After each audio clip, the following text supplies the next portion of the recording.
Yo, Encore Pod, we back. I'm here with my guy Cruz. What's good, Pancho? I'm here. We good. We're here today with a guest I'm super excited about. We have not had anybody on the writing publicist side of the industry before, and this is going to be a very unique conversation to you, my bro. Super dope background. Super excited to have you, Armon Sadler. How you doing, bro? I'm good, man. Good, thank you. Yeah. Thank y'all for having me. Encore Pod is great. So it's an honor. Like y'all saw my tweet, it's an honor to be asked to come on podcast, and I'm looking forward to this conversation. For real. Yeah, me as well. So could you tell the people, so people that might not know you, who is Armon? Man, that's a very layered question. I'm just a guy from Englewood, New Jersey. I'm a hip hop reporter at Vibe magazine. I'm a podcaster. I'm a wrestling fan, devoted boyfriend, music lover, taco lover. That's a good one. Yeah, so that might be the most important, low key. Love a good taco, but yeah, I mean, it's hard to answer that because I feel like I'm a very layered person. You know, I feel like there's a lot to me, and I think it's easy for people to kind of box you in. And I thank my parents for kind of instilling this in me, and I've carried it through my life. Is I never want to be boxed into anything. So yeah, I'm a hip hop reporter at Vibe, but I also make a really fucking good mac and cheese. Like, I don't know. Like, I got many talents. Hey, you feel me? Renaissance man. Yeah. So right now, would you say your first and foremost role in the industry is a writer? Yeah, 100%. Yes. I was going to ask that too. Yeah. I wasn't sure if you were more into the podcasting or writing. Nah, podcasting started going on 4 years, but writing I've been doing since 2015. I've been writing my whole life. Music journalism I'm going on 8 years of that, which is crazy to say because it feels like I really just hit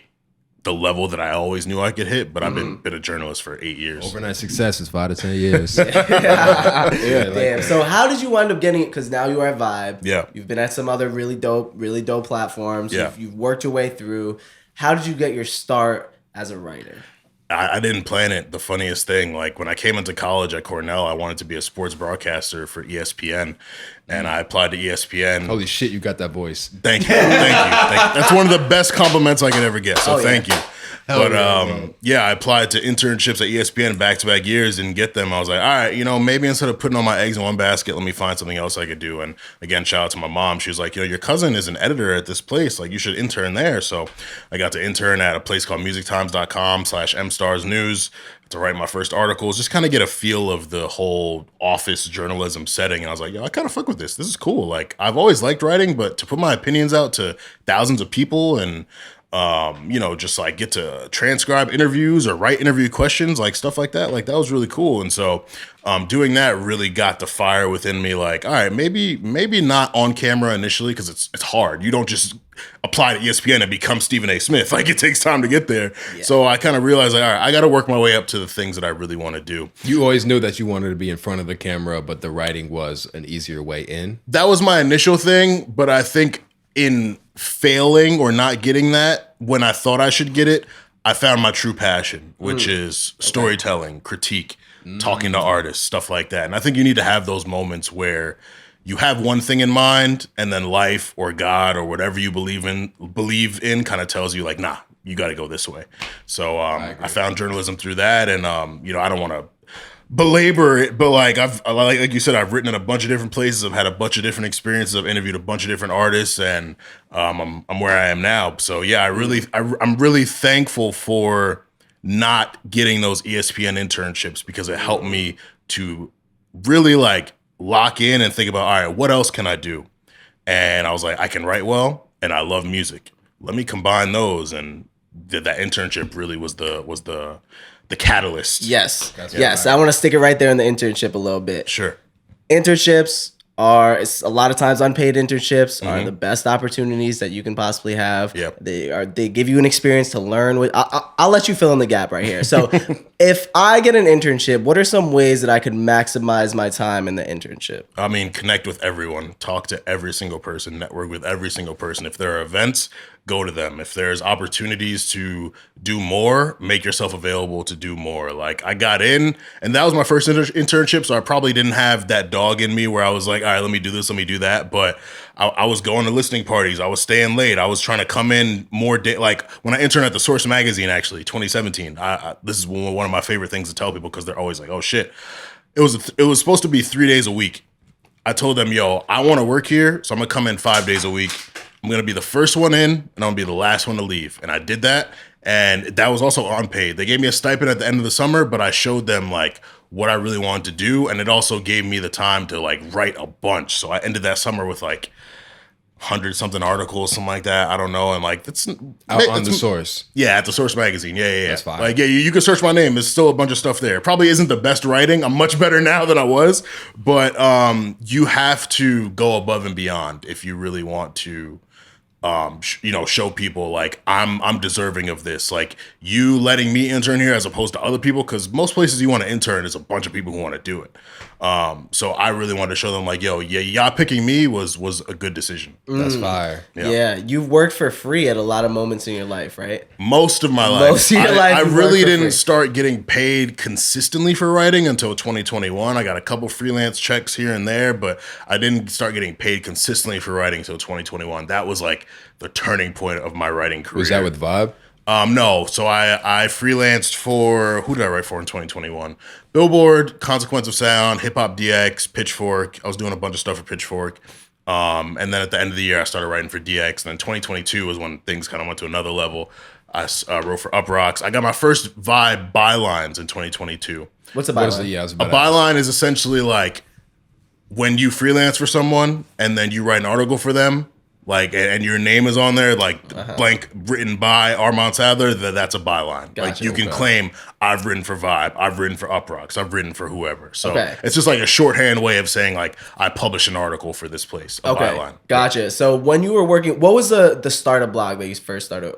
What was that called? So I was writing for Hand Me the Aux. That's what I was talking about. Yeah, I started writing with them in 2016. One of my peers at Cornell, Thunder Powell, he was working with them. And I remember he mentioned it when we were like in a Twitter debate about Drake or something. And I was like, yo, bro, like, are y'all taking writers? Can I join? He was like, yeah. And like 2016 was such a great year for music. If y'all remember, like Views, Lemonade, Anti, Coloring Book, Slime Season 3, Travis Scott's album, a bunch of stuff. And so it was like a perfect time to be writing about music. And so that's where I really got my start.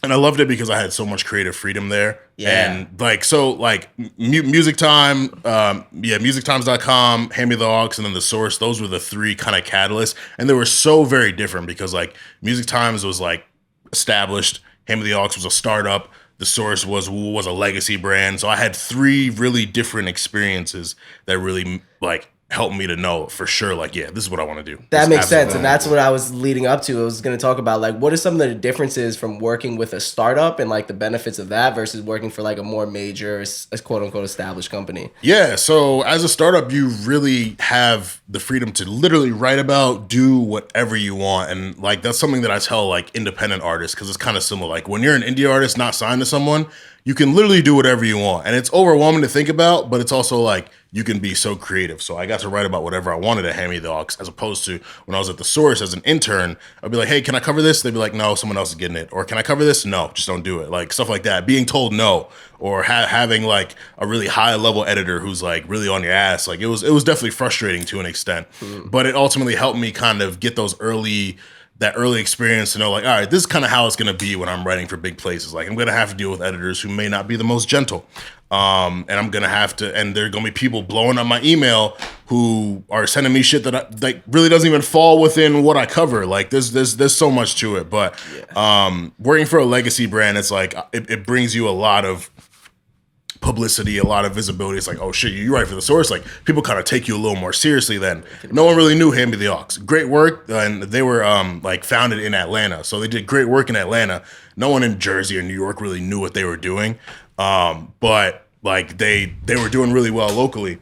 So yeah, man, it's really just like the level that you're at determines the access you have to people. It determines how you have to operate. Politics play a big part in it too, which can be very annoying. It's kind of a necessary evil that I've accepted.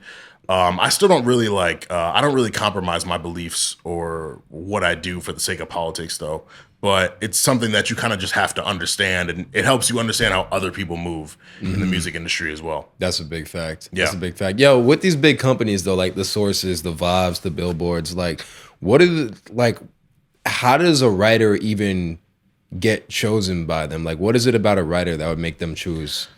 It's tough. It's really tough. I'm sure it's competitive. I mean, like, because every website has like, oh, you can pitch here if you want to write here. They get so many submissions, so it's going to be hard for them to see you and pick you out of the thousands of people. It's all about connecting. Like social media has been huge for me in connecting with everyone that I've worked with, because like back in my Twitter prime, I was tweeting wild shit, but I was funny and people really fucked with me. And they was like, oh, he's a writer too, and he's actually good at it. So kind of being myself through social media and also putting out good work helped me to connect with a bunch of different people. And through that, so it's either you can pitch or someone commissions you as well. Commissioning is like an editor being like, I want you to write this and we'll pay you. Because pitching is tough. Like similar to submitting your shit through the website, you can email an editor. They get hundreds, thousands of emails a day. They might not see you. But someone who knows you from like Twitter or Instagram or knows someone that you know who can vouch for you. So it's all about relationships, all about connections. Like it kind of sucks because there are a lot of talented people who don't get that recognition or don't get that opportunity. But it's really all about like, yo, how bad do you want it? How much are you willing to connect with people? Set your pride aside and send a DM to someone who doesn't know you, like shit like that. Like that's what I was doing. I was heavy in DMs, like shooting my shot with editors and people and shit like that. For sure. So it's way more about your network than your skills. I wouldn't say way more, because ultimately you do have to bring a certain skill level, but the network is definitely what gets you there for sure. Okay. You keep mentioning editors. I am a little curious on how these structure or these how does that businesses work? are structured. It's like, are you not an editor? Are you a writer? Like, how do they work in that way? I've been an editor in the past. Now that I'm kind of at a place that is like, it's a legacy brand, but it's still very relevant, and it's like it's owned by another company, so it's like it's real official. So I'm currently a hip hop reporter. Okay. So I'm like a staff writer, and I work under a bunch of different editors. And so editor is like a kind of term of art for like a manager, kind of like somebody who pretty much the editors are my bosses. They're people who have been, most of them have been doing it longer than me. And they're at a certain level where they're good enough to put out their own stuff, but also mentor and train people on their staff in what they're doing. Okay. Like, and literally edit their writing. Like I came into Vibe thinking like, yo, I'm one of the best writers in the game, and I still believe that. But I've dealt with the editors there, and it's been really humbling, but I've learned a lot. Like, it's not like, oh shit, I suck, but it's just like, I'm great, but there's ways I can get better. So it definitely takes some time to be an editor of like a really serious publication. But you're young as fuck, bro. I'm 27. Like, bro. I feel old sometimes, especially when I have those 2-day hangovers after a really bad night of drinking. But I'm definitely still young. I feel you. So when covering stories, right? Like, how does that work? Do they just say, yo, can you cover this? Or are you coming in with your own stories? How does that work? So we have a very specific process. I'm not sure how it works other places. I mean, I can speak on the various places I've worked and how their process works, but I can pretty much give you my day-to-day vibe. So I come in, we start at 9 a.m. They give me 2 news articles to write about. Okay. Aggregated news. So you kind of use another news outlet and you write your own story based off of what they're reporting on, what they're covering. I get my 2 stories in, and then I pitch them news stuff to cover. I love the pitching process because it doesn't have to be just music at Vibe. We cover sports, fashion. I can write about professional wrestling. I love professional wrestling, so I'm pitching wrestling stories every day. They don't always get covered, but that's okay. Food stuff, like travel, like a bunch of different things. So it's a mix of you being assigned stuff, but then you also having the freedom to be like, yo, this is important to a demographic of people. Vibe should be on this. We should cover this. So yeah. What is it about a certain story that would make you be like, nah, we got to cover this versus it's not worth it? So there's a couple different things to it. One, it's my own personal interest. Like I really like to cover things that I'm interested in, and thankfully we cover things mostly that I'm interested in. 2, you have to think about the website and the traffic, and you got to think about search engine optimization, SEO for short. Like, what's going to bring us clicks? What's going to bring us views? What is going to get people going? So you might have to take some low hanging fruit sometimes, but that's how you have to think. I don't like really doing the rumors and the gossip and the dumb shit, but ultimately that is what the people care about. It sucks as a writer who tries to be responsible and do stuff, but you got to recognize like that's what people care about. So you got to take that low hanging fruit sometimes. Gotcha. You have to have a pretty quick turnaround, I assume, with news stories, right? Like if something happens last night, like, are you I assume you guys are trying to have it out by the afternoon. Yeah. Right? I mean, my hours are 9 to 5. Yeah. We're in the process of establishing like night shifts and weekend shifts too. Oh yeah, but make turnaround time. Yeah. Because we're a pretty small team. We're still rebuilding. Like in the pandemic, they laid off a bunch of people, and literally it's been 3 years since 2020, but we're still kind of in that rebuilding phase. So we're a small team, but we try to turn around stuff as fast as possible. But I think the one thing I've learned in journalism is that it's not always about being the first. It's about writing the best story or being right about stuff. Okay. Being accurate. Because a lot of people try to be first, but they say bullshit. Yeah. And I'm like, wait, that's wrong. So I'm not pressed. Is it very common for people to write incorrect? All the time. Okay. All the time. I knew the answer to that. I just needed to hear it from his all the time. Like if you guys notice something that go incorrect is well, I don't know. I'm not gonna ask you specifically. Your mechanism. So doing research is not always necessary. Oh, it's necessary. People don't do it, but it's necessary. Okay. All right. That's all I needed to know. So I know at one point you wrote articles for artists that sort of you work directly with artists. But your job at Vibe now, are you still kind of doing that, like writing on like upcoming artists, or is that I try to. I mean, the reality is that independent, like from Vibe at this point, or what? Like you writing. What do you call articles for artists? What are they called? Write-ups? Write-ups, yeah. I kind of hate the term write-ups. Yeah? But it's fine. Okay. Wait, why? I always say that. It's so... The term write-ups is... it's more than that for me. Like, I really put a lot of effort, a lot of thought, a lot of insight, a lot of research into it. Like, I don't know. It just comes off as a very, like, reductive thing, especially when, like... a publicist or an artist will reach out to you and be like, yo, can you write about me? Or they won't even ask. They'll just be like, yo, write about me. Like, hey, can we get a write-up about this? Yeah. I'm like, well, first, like, email me. Yeah. Send me information about you. Yeah. Like, tell me your story. Introduce yourself. If I showed you my DMs. Kind of show some... Yo, bro, you need me on your pod. Bro, you need me. It is so insane. And a lot of them don't know any better, so I try not to, like, give them shit for it. Go back to our convo off camera. Like, they really be treating journalists like where they're hoes. Like, for real. Like, they really be, yo, you gotta write about me.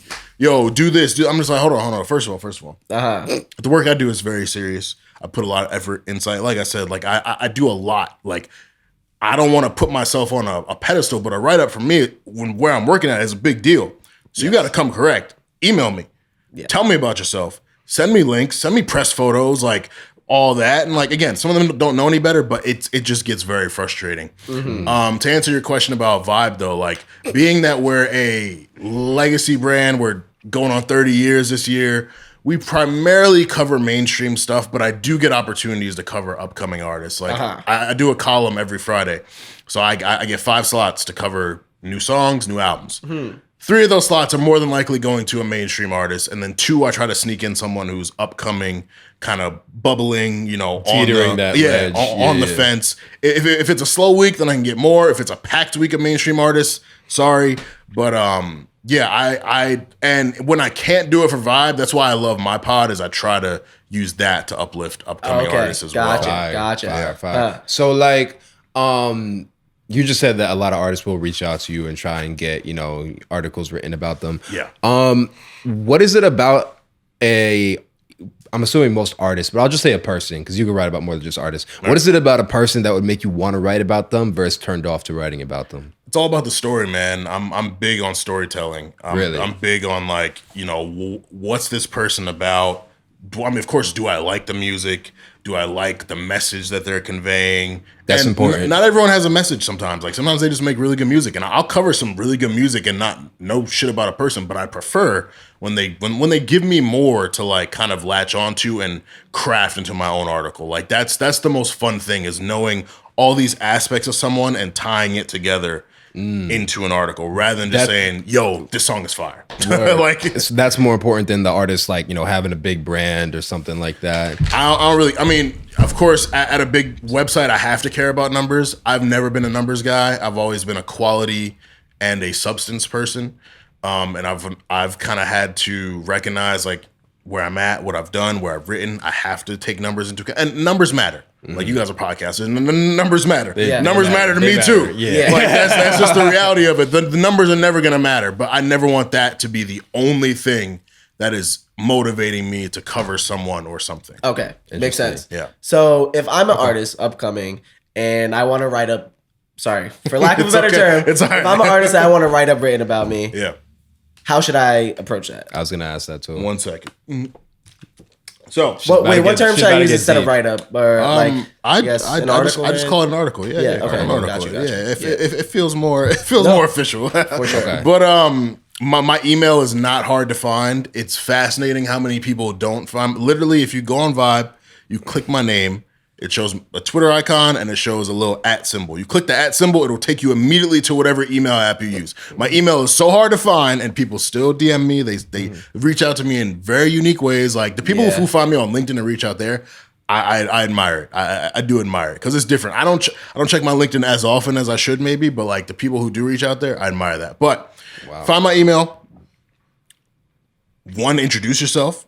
Also, greet me. Like I like to be asked how I'm doing. You know, it means a lot. Like, yes, That's real. You're trying to get an article from me, but I'm also a human being. You can ask me how I'm doing. Like, it's not taboo. I'm not gonna be like, fuck you for that. Like, oh shit, this person cares about me. That's great. Introduce yourself. Don't make it hard for me to learn about you. Put everything out there. It's almost like speed dating. You got 2 minutes to convince this chick, like, yo, you should go out with me more. You're gonna give her everything. Like you're not gonna just be like, hey, I'm Poncho, and just leave it there. Like you're gonna give her everything. Yeah. So give me all the information, pictures, social media, links. Tell me where you last performed. Tell me who your inspirations are. Tell me where you grew up, your background. Literally, it's almost like applying for a job. Instead of sending me a resume, you're sending me music related things that you've done. Like it's really that simple. And again, a lot of people don't know, so I don't judge them for it, but it really is that simple. And it's so interesting how it doesn't click sometimes for artists, how they need to push themselves. Gotcha. So what about, we know how to reach out to you. Yeah. That's clear. Thank you for outlining that. That's very helpful. Yes. Hypothetically, if they are looking for somebody else to be a writer, like where do I start? I guess, because like, do you look for people who literally market themselves as writers? Do you maybe go to? I'll let you answer. Right. I mean, it's tough because, like we talked about off camera, like some people don't promote what they do. Like for me, it's social media has gotten me pretty much damn near almost every opportunity I've gotten. So yeah, I'm gonna tell you, the first thing you see when you go to my IG is Hip Hop Reporter Vibe Magazine, or Twitter Hip Hop Reporter Vibe Magazine, because I've also worked my way up there, so I'm proud to let people know that. But yeah, I'd say social media, especially in this era, is the biggest thing. Like, and yeah, I mean that's really all I got. Literally, social media is the thing. Maybe go to a blog you like and find that too. Yeah. So yeah, if you're a fan of like Complex as a whole, go to Complex, check who's writing, find the person's name. Pretty much every publication will link you to someone on social media or their email address or whatever. So it's really not hard to find people. Like whether you're a fan of a writer or a publication, if you're a fan of a publication, you can find every individual writer who works there. If you're a fan of someone, search their name, you can find. Like most of us try to make our social media easy. We try to make it easy to find us. Like if you see my name on an article and you don't click it, like my Instagram, as you see, it's Armon Sadler. That's literally my real name. You search Armon Sadler in Google, one of the first things that'll come up is my Twitter and IG. Yep. So I'd say social media, the internet in general, like that's the easiest way to find people. Just but also just literally cold calling or cold emailing writers, like it works. does to an extent. I would say, and I tell a lot of people this, like when you follow these people, engage with them, like engage with their music takes. Don't be weird, of course. Like don't be weird, but like establish that human connection. Because at the end of the day, yes, I have a job, I do my job, I do it well, I cover music, but I'm also a human. And there are so many people who I've connected with on other shit to where I didn't even know they were an artist. And then they'll tell me and I'll be like, yo, I actually fuck with you, so I want to give you a chance. And that's the biggest thing. A lot of artists feel entitled to getting covered. Yeah. And definitely. They'll reach out to you with that entitlement, projecting that entitlement. I'm like, yo, I don't even know you like that. And then for you to come at me this way, like that's real weird. Okay. So yeah, the biggest thing is establishing human connection, whether it's social media or in person. And people sleep on the in-person interactions. I met a lot of great artists randomly in person, whether they recognize me from the podcast, whether I'm at a show and, you know, we share a joint or something, like whatever. Like, don't sleep on the in-person interactions for sure. For sure. Before we leave the topic of just finding a writer, I wanted to talk about maybe pricing as well. Yeah. Like, how do a lot of writers go about maybe deciding who to charge? Do they charge everybody? Like, how does that usually work? It is taboo for a writer to tell an artist, pay me for this. We get paid by our publications if they're able to pay us. Sometimes you write for free. I wrote for free for a while. It was fine because I knew eventually I'd get to where I am now. But you as an artist should not be paying for an article because that's payola. That's it. And a lot of the time when you're paying for an article, it don't even do shit for you. Like, for real. Yeah. They'll pay for these things expecting, oh, I got written about on this website, I'm about to go viral. And they don't do shit for you. Yes. So it's not something writers should do. I tell a lot of writers this. You should not be charging. Makes sense. A writer should not be charging artists. One thing you've talked about doing is exclusives, doing like certain blogs do exclusives. So this story is only told on this blog. I'm kind of interested in that relationship a little bit. Is that something that sort of like if you're, let's say, a blog and you want to do exclusive on an artist, they'll reach out to the artist and maybe they'll pay the artist for that? Or like how does that relationship kind of work? I can't speak to that. That's not really something we like. Vibe, Up Rocks, wherever I've written, we've never paid an artist for an article. So I can't really speak to that. Yeah. I mean, there definitely are like exclusive like interviews and features where some artists only want to go certain places, work with certain people. But as far as like us paying them, I can't. Never heard. That's not something I do. Okay. You also mentioned in your last answer that like, yo, a lot of these times when writers charge, the articles don't really do much for them. Yeah. What does an art, like, let's say the Encore Podcast gets a Vibe magazine write-up. What is that going to do? Like, what would that do for somebody in terms of their career? Well, it's different with Vibe because we have a homegrown inherent fan base. Okay. Where like we're 30 years in, we're a name you know. You think about music journalism, Vibe it's got to be one of the first names you think about. Yeah. Like now, of course, it's legacy. Nowadays, like Complex, Source, Hip Hop DX are really like the more front-facing places.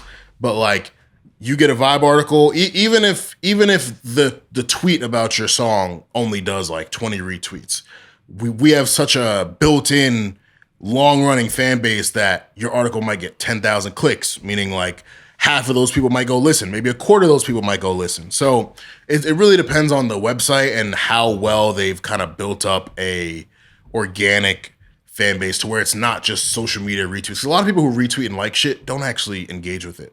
Like I know a lot of people who retweet and like my articles or like my shit on IG and share it. They don't actually read it. That's okay. I don't give a fuck. But there are a lot of people who do. Yeah. And that comes with really building up over time, building to where you're a name that people recognize. Mm-hmm. So, you know, it's really hard to determine. But yes, some of these like smaller blogs who cult fan bases might know, and that, you know, it's really a case by case thing. Yeah. You ever heard people say blogs are dead? Yeah. What's your opinion on that? To an extent, unfortunately, yeah.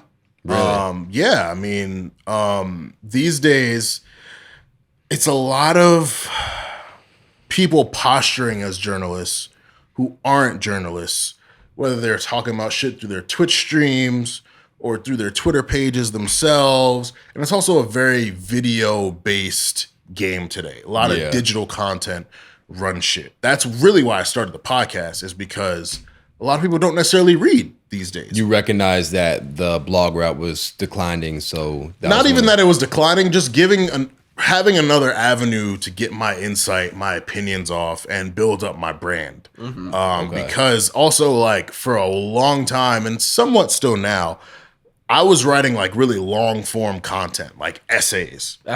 Like, you got to set aside like 10 minutes to read what I was writing. Some people don't have that time. So I'll give you something you could listen to on a commute, listen to at the gym, stuff like that.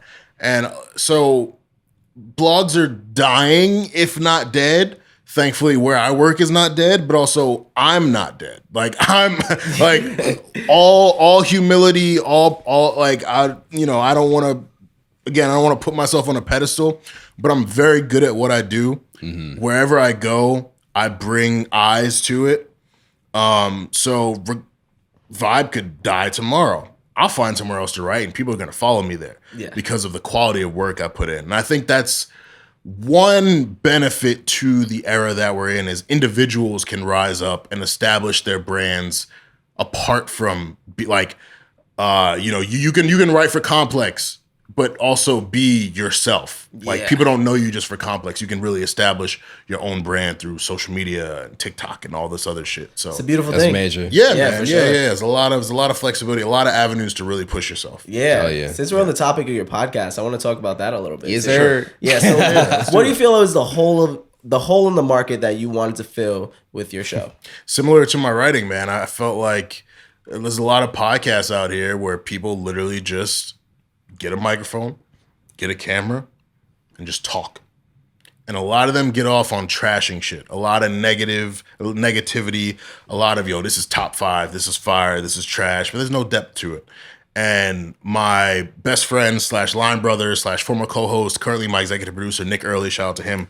He really pushed me. He was like, yo, you're a good writer. This was 2019. So I was like, I was nice, but I wasn't necessarily getting the opportunities that I wanted. He was like, create your own, like literally create your own thing. So we wanted to create a platform where we can have responsible discussions on the music business, and the music culture. Because you can talk about, I don't like this single. Why was it put out? Well, the business comes into play. Like, yeah, maybe it may not be the best song on the album, but it's got the biggest feature. So you lead off with that, stuff like that. Or the culture of stuff. Like, yeah, this might not be a Billboard #1, but this shit is playing outside of New York. Like girls are going crazy at brunch to this. Like, we bring together all of the different things that make up music. And it's been a really fun ride so far, man. We're on season 4 now. Fire. We've learned a lot. It's not easy, as you guys know. It takes a lot. I put a lot of money into this, and I was broke for years. I really just got unbroke this year. Like, I was broke for a long ass time. I've heard that. But you guys do so much well, and I could tell that you draw a lot of influences from the way other things were done, and like you make them your own. And you put like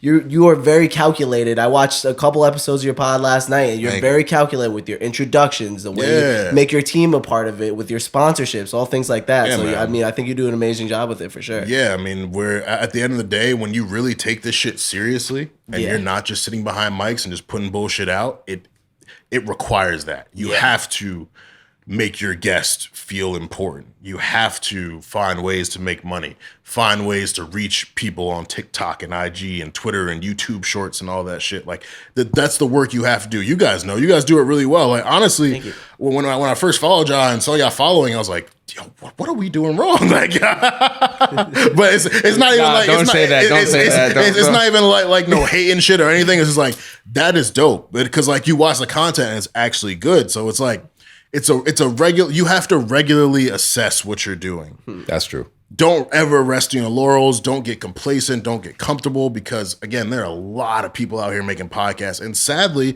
the trash shit gets the most traction. The most salacious shit is with all those clips that be having people going on Twitter threads and having all these dumbass think pieces. It's the dumb shit that really gets it. Yep. So seeing a platform like y'all who does this well, getting traction like that, it's like, all right, this is what we're on too. We're maybe not doing something right yet, but it's gonna make me get in my bag and get there for sure. That's crazy. I mean, just one other thing too. You were talking about getting paid off it. I saw a couple clips of you pushing the Patreon. What made you want to? In my mind, bro. I was just about to ask the same exact thing. Okay. Yes. Fucking yeah. So what made you want to start the Patreon? Truthfully, to make money. We keep it 1,000 here. To make money to put into other things that we're doing for the podcast. Okay. What type of content do you have on Patreon? Patreon is where I get a lot looser. Like, I think the one thing about us is you could label us as a music podcast, but I talk about my therapy journey. I talk about my girlfriend. We talk about food. Sports gets thrown in. We talk about a lot of different shit.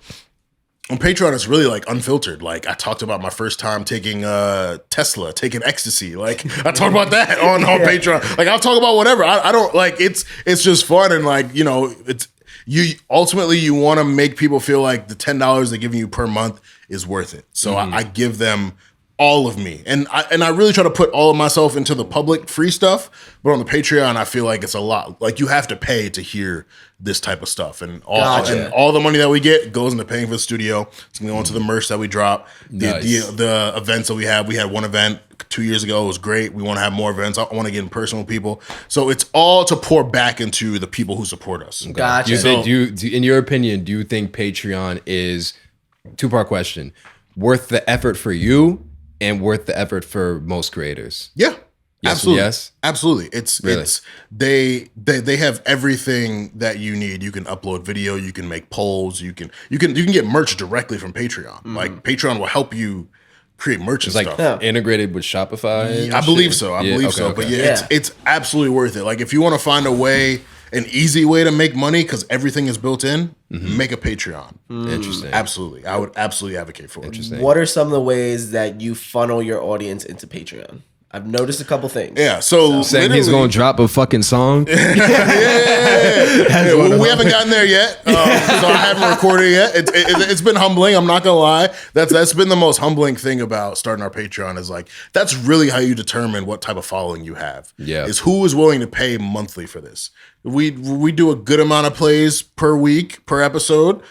Would I like more? Of course, but seeing how many people subscribe to Patreon, which is a very small fraction of the people who listen to us, I was like, all right, like, it's another moment to assess ourselves, to do better. And you have to have that. You have to have those humbling moments. You absolutely do. If it's consistent winning, you're getting comfortable. Yeah. And that's not something that I like. So yeah, literally, like, on the episode, one of the first things we introduce when we do our housekeeping stuff is like, hey, sign up for the Patreon, patreon.com/StayBusyPod.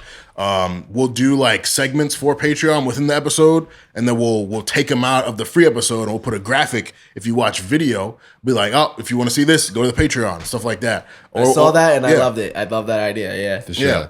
I saw a stat.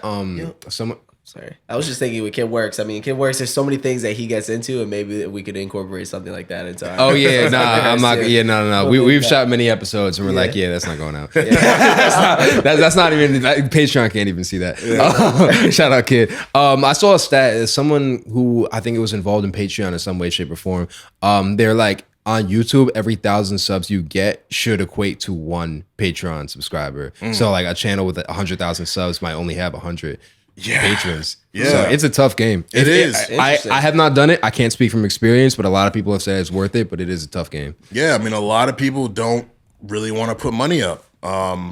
Which sucks, but I also get it because I was that fan, especially when I was broke. Like, I was not subscribing. Shit ain't easy out here, so yeah. When I did not have the money, I was not subscribing to Patreons. Right now, even I'm making bread right now, but like I'm only subscribed to like 4 Patreons right now, just because I got a bunch of other shit to do. Like, I'll listen for free and enjoy that. I'm like, even if I like, there's pods that I really fuck with, the people I really fuck with, I'm not even subscribed to their Patreons, and it's nothing personal. It's just like, I'm subscribed to a lot of different shit outside of podcasting that I don't know if I want to put the money up for this. Like, I feel that for sure. Yeah. Yo, one other thing. I know we touched on most of the things about write-ups, but I just remembered this now.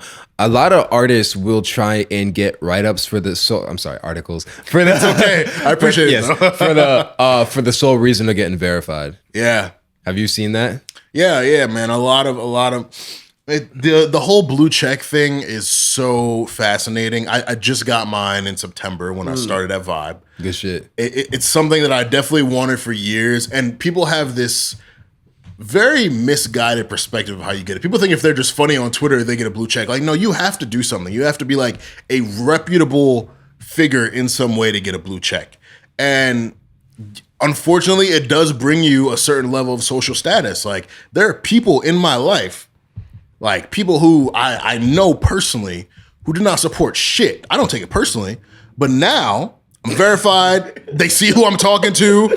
They're in my inbox. They're in my comments. I'm like, yo, you wasn't here before. This is really interesting. Like, so this is really interesting. It really is. It really. I was talking to my girl about it the other day because I'm really trying to like not take it personally, not really get caught up in it. Yeah. But that is a label of like a certain social status having that check. Sure. And for artists, it makes them look, serious. It makes them look important. So of course they want it too. For the sole purpose of getting a check, I don't know if that's all artists want, because at the end of the day, getting an article written about you exposes you to different people. Okay. But that's definitely like a secondary goal for sure. Yeah. And if you posted on your page that the Vibe posted about you, I was like, oh shit, maybe I should. If Vibe think they're worth it, then maybe I probably will be. It's like Nick, my producer, former co-host, always talks about like social proofing. Yeah. And kind of how like certain things will make people tap it. You could be the most talented person, but if you're not co-signed by this guy, then no one's gonna take you seriously until you get co-signed by that guy. Like, I was doing great work for years. Then the moment I interviewed Pusha T in 2020, everyone's like, "Oh shit, Armon's." I'm like, bro, I've been nice for years, but it's all right. It's all right. People learn when they learn. That's one thing, and I hope you guys kind of like have recognized that in what you do. Like, people learn when they learn. It's not even necessarily personal. It's not a mark on how talented you are or a lack thereof. Like, people just figure shit out when they figure it out, and sometimes they need that push from somebody else, and that's okay. Yeah, it's unfortunate as a creator. It sucks sometimes, but that's just what it is. If I got mad at that, I'd be mad all day. Right, bro. It's nasty. It's so nasty out here, bro. Yeah, that's very well said, bro. I mean, lastly, what I want to talk about your podcast with is you've done a great job incorporating sponsors into your show. Yeah. So I want to wonder how you landed those sponsors and how you look at incorporating. And why no one has hit us up for a sponsorship. Yeah, what's up with that? I mean, is that how it works? Like, some people hit us up, some people we reach out to. Being that we're 3 going on 4 years in, we're not signed to any Spotify or anything. Like, we try to keep it to like Black-owned businesses who we feel like it would be mutually beneficial. Like, we give you a platform, you give us a platform as well. So we had my friend Imani Davis. She runs a hot tea in Atlanta. She literally makes tea for people and a bunch of different shit. So she sponsored us last year for Women's History Month, I believe. Curve Lab, our most recent sponsor. I've been wearing their shit. Really comfortable sweatsuits and all that. Another Black-owned business. Like, we really try to keep it to people where like, we're doing something for you, you're doing something for us as well. So some, like I said, some of them we reach out to, some of them reach out to us. Gotcha. Interesting. How do they usually, I don't know if you want to talk about the financials of it a little bit. I mean, it is interesting. Case by case. Like, we don't try to knock people over the head because at the end of the day, like, we're not the Joe Budden podcast. We're not Joe Rogan. We're not, all these, we're not a big one where we could be like, yo, $1,000. You know what I'm saying? So we try to keep it reasonable, and we try to find like other perks that we can incorporate to make it mutually beneficial. Like, Curve Lab gave me a bunch of different fits. And so we didn't charge them at all. And then we had a discount code where people buy the stuff, and then we're gonna split the profits. So you can find a bunch of different ways to make things work without like running someone's pockets. Like charging a flat fee. Because a lot of people try to get to the money first before really establishing the relationship and the connection. That's where a lot of people fuck up. Like, I'm so big on relationship building, really connecting with someone before I try to get anything from them. Because that could rub people the wrong way, and you might never work with them again, and they might talk shit about you to someone else and fuck up future opportunities if you go about it the wrong way. So you really got to think about that stuff. Yeah, this brings me to one more thing I wanted to ask you before we hit our jar. I have one more thing too. Okay, bet. You seem like you were a fantastic networker. You spoke about it in other podcasts. You speak about the importance of it all the time. When you are at events, what are some of the things going on in your head in terms of networking? Like, how do you start conversations and things like that? Because a lot of people struggle with that. I'm such a congenial sociable person. I genuinely just love talking to people. Like, I came in here, I feel like I hit it off with y'all within minutes just because y'all are cool people too. Like, just talking to y'all is cool. That. Like, I just love connecting with people because you learn so much. So many people think that they know it all. I've learned so much through my conversations with people. Going to a bar, sitting next to someone. Hey man, like, how you doing? Oh, you were watching the game. Like, who do you support? You'll get from talking about a Bills-Patriots game to talking about someone's like deepest, darkest secret just because you start a conversation with them, and there's so many touch points. So when I'm at events, I try to figure out who's in the room. Like if it's like a panel or a conference or something, like panel ends, I go talk to one of the speakers, or I talk to all the speakers. If it's a listening party, I'm gonna go meet the artist. Listening party, I get invited by a publicist or whoever, so I'll go meet the publicist too. But bro, I'm so unafraid of just talking to people. Like it's tough. Some people have that anxiety, but I'm just like, one of my favorite phrases, be bold, mighty forces will come to your aid.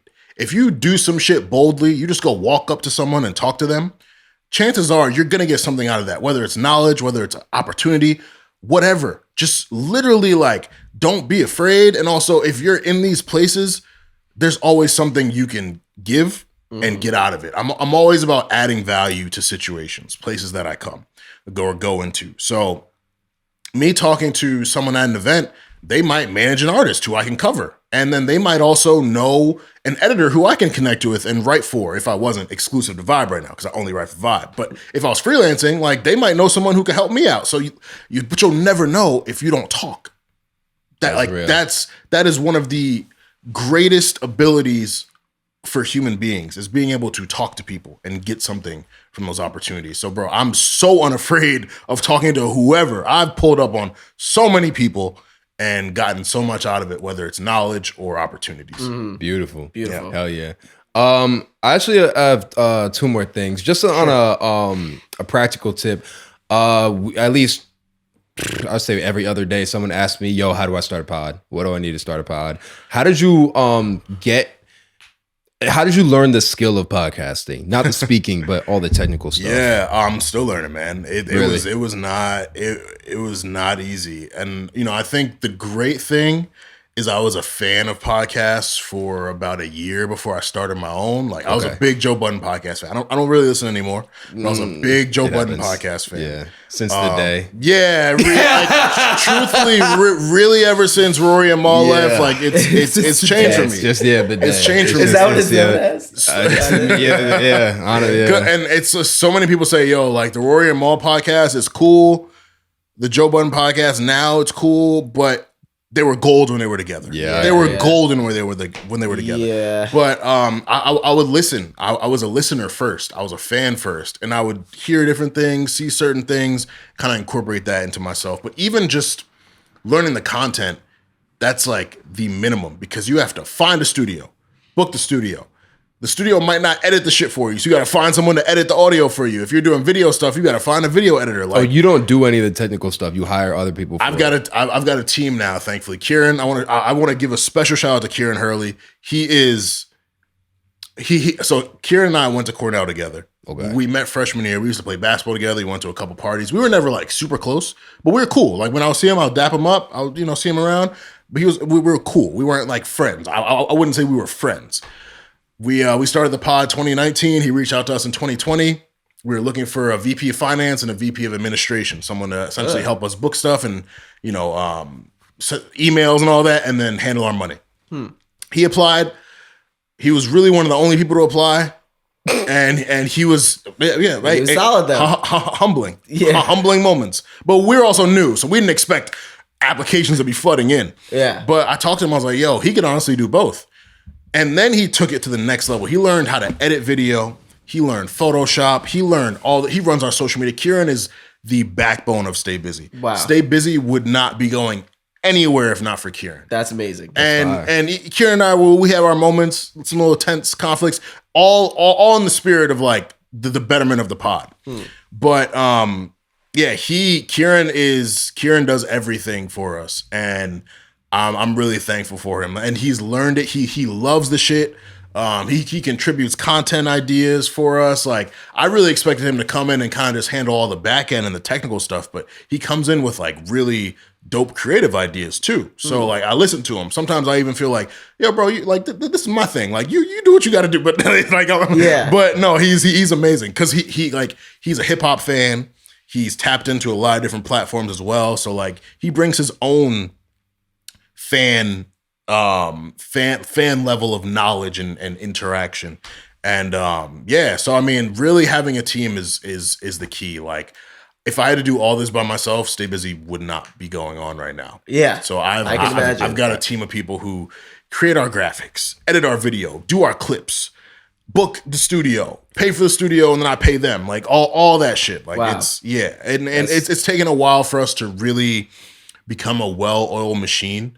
And it's crazy too. Like we always say, yo, we've done so much good shit, and we never really felt like we were stable. We still don't necessarily feel stable because it's just you're going every week. Like we had to start doing bi-weekly episodes this season to kind of make shit easier on ourselves. And sometimes I'm like, damn, like we're not as present, but it helps us like focus on the quality more and take shit to the next level. That's valid. Makes sense. For sure. Last thing, I should have asked this earlier. I fucked up by not doing it. But when do you think, just going back to the write-up thing one more time, when do you think article? I'm not gonna lie, that's gonna take me a minute. It's gonna take me a minute. You have to title this episode Write Up. Yeah. Facts. When do you think either an artist, entrepreneur, anyone should start looking to go on podcasts and to get articles written about them? Immediately. Even when you don't have a lot going on? Immediately. Really? Immediately. It's never too early to tell your story. Like, I mean, of course, I think artists should have music out. Like, if you're going to promote yourself, either have shit out or have shit coming out soon. But there's really no point. Like, you need that visibility ultimately. Like, people who just use social media or just put music out and don't promote it and think they're going to get somewhere, use every single avenue you have to promote yourself. Why wouldn't you? Why wouldn't you? It doesn't matter what stage you're at. Like, especially like startup podcasts that are looking for guests. Like, yeah, absolutely. Put yourself out there immediately. Yep. Because at the end of the day, like I said, it's an opportunity for people to get to know you as a person. Yes. To hear you, to see you.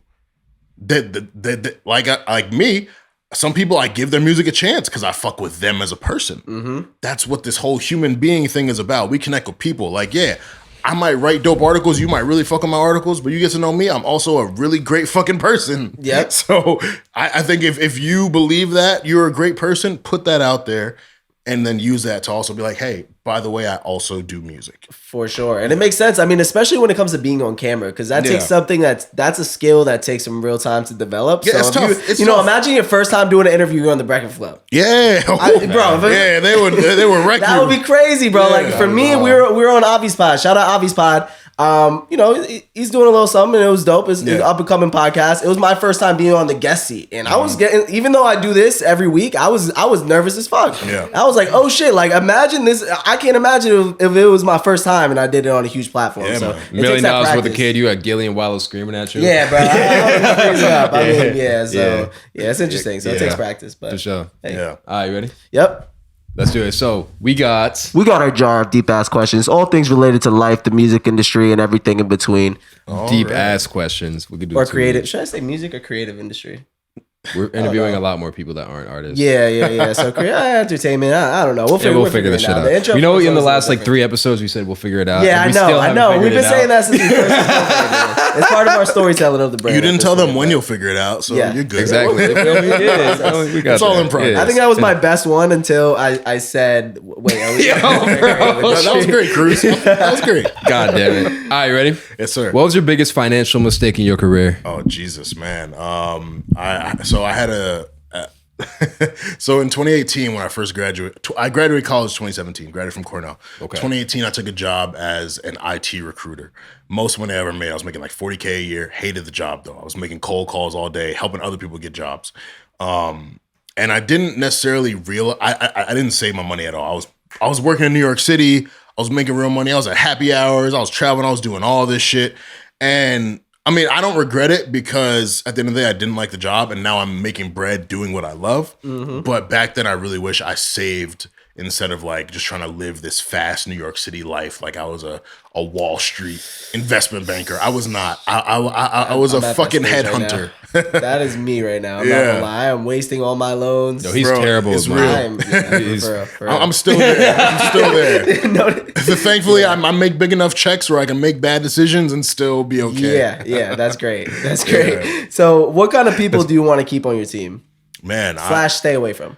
Oh man, well, which one should I answer first? Stay away from or keep? Whichever comes to mind. The characteristics of those you'd keep. People I got to keep. People who hold themselves accountable. People who are reliable. I'm all about action. So many people can sell you a dream. They'll tell you, yo, I can do this. I will do this.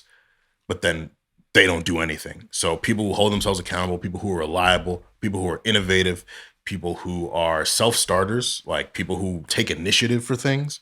That's really what I want. There's so many different characteristics, but I think they all fall within the umbrella of the things I just threw out. Accountability, reliability, also just like thinking outside the box, shit like that. People I stay away from, the opposite of that. People who are not people of action. People who don't hold themselves accountable. People who aren't reliable. It's always someone else's fault. Yeah, right. Yeah. Oh my God, that's the absolute worst thing. Is like, bro, sometimes you got to take that L, wear that L proudly. Yeah. And a lot of people don't want to wear that L. So you would be amazed how far you can get with the person by just saying, "I fucked up. I'm sorry." Yeah, bro. Because unless it's with malicious intent, whatever the thing is, like 99% of people will forgive. Yes. So yes, you got to give them the opportunity rather than trying to spin the shit. Yeah. Like, so yeah, I'm like accountability has been like my word for like the last few years. Like that's what I live by with my girl, with my parents, with my friends, with the friends of my friends, because these days it's not enough for me to just keep people around me who are good people, but I keep people around me who have good people around them, because you're such a product of your environment. You don't even realize it. You do not realize how impacted you are by the people around you. So if I fuck with you, but the people around you I don't really fuck with, I'm not gonna be around you as much because you're getting influenced by them and you might not even realize it. And you know, a lot of us kind of justify people's behavior. We enable the people around us, but that's not where I'm at these days. And like my circle has gotten smaller, and I meet a lot of new people. A lot of people will tell you that I'm their friend. I don't really fuck with them like that, but like a lot of people will say that because like, you know, I just try to treat everyone with respect and be cool with everyone. Yeah. But my circle, like my real circle, it's small because I really can't afford to have that energy around me. And I can't afford people not recognizing that energy is around them. Mm-hmm. I agree. Yeah. Something Kid Works always says, you're a reflection of the people you keep around. 100%. Yeah. So 100%, man. Yeah. All right, you ready? Yep. Oh wait, did you go? Yeah, just okay. Yeah, all right. What is okay? I need to reword this. What is the most agonizing part about chasing a career in media? Man, that's layered. I think the biggest thing is the people that you look up to, the Brandon Jenkins, the Elliot Wilsons, the people who do it at a high level. You see who they interview, you want to be there. You're like, yo, I got to get there. You're a long way from that. So people see the glamour of it. You know, you're meeting artists, you're at award shows, blah, blah, blah. It takes a long time to get there, a very long time to get there. And you do not make money initially. Like I told you, I was working for free for most of my career and it sucked. It really fucking sucked. I was going into the city with $5 to my name just to go to events, to meet people, to hopefully set up an opportunity later on. Like, so the lack of money, the publications that'll tell you, oh, yo, work for us. We're gonna pay you eventually, bro. Like we'll get there. We're working on that. It may be taking them like 3 years to work on that and get there. And it's not necessarily their fault, but don't mislead someone. There's a lot of misleading. There's a lot of dream selling. There's a lot of thinking that you're gonna get these big opportunities and you're not. And it taught me a lot about patience, but it also made me really stubborn in that I'm going to make this shit happen. Mm-hmm. I had so many people be like, yo, journalism, fuck out of here. My parents, it took them a while to support me, for real. It took them a while. Like I said, with the recruitment job, my dad every year would be like, yo, you should have kept that job, man. I wasn't happy there. Your generation worked places that you hated just to pay the bills. I don't do that. I've always been passion-driven, dream-driven. So I don't give a fuck that you think I should have kept that job. Because I know one day I'm going to be making bread doing what I love and what I'm good at. Yes. Here I am in 2022, 2023. Fucking beautiful, bro. Yeah. In a way, I wish that was our last question, but I got one more for you, bro. Because that was just so beautifully said, bro. Thank you. So what is one thing that you wish you knew before you started? One thing I wish I knew before I started. I wish I don't know. This is a good question. I got to think about this. Wish I knew before I started. Things are not as, the way things look on the surface, it's usually chaos behind the scenes. Yeah. Whether it's a big cover story with an artist, like putting it together as hell, or putting out a dope thing. Like it's just like things are not what they are on the surface. So don't get caught up in the way things look on social media or the way someone talks about something. Because and we say it all the time. Like social media is like, it's like you play high school sports. It's kind of like putting together your highlight tape. Yep. It's your highlight reel. Yeah. You're not showing people the L's, the failures, the chaos that it took to get there. Like I'm not gonna put, if I did play tight end in high school, I'm not gonna put the catches I dropped. I'm gonna put the catches I actually caught and scored. But it takes a lot of drop catches to then catch a touchdown. Like that's just how it is sometimes. And I really got caught up in the surface level stuff and the people who I wanted to be like. Some people I was even jealous of, like people close to me that I was kind of like, damn, I want their opportunities. Like they're doing this or doing that. You do not realize what someone's dealing with behind the scenes. And even now, bro, I've said it a million times. I'm making great money. I love my job. Shit ain't perfect.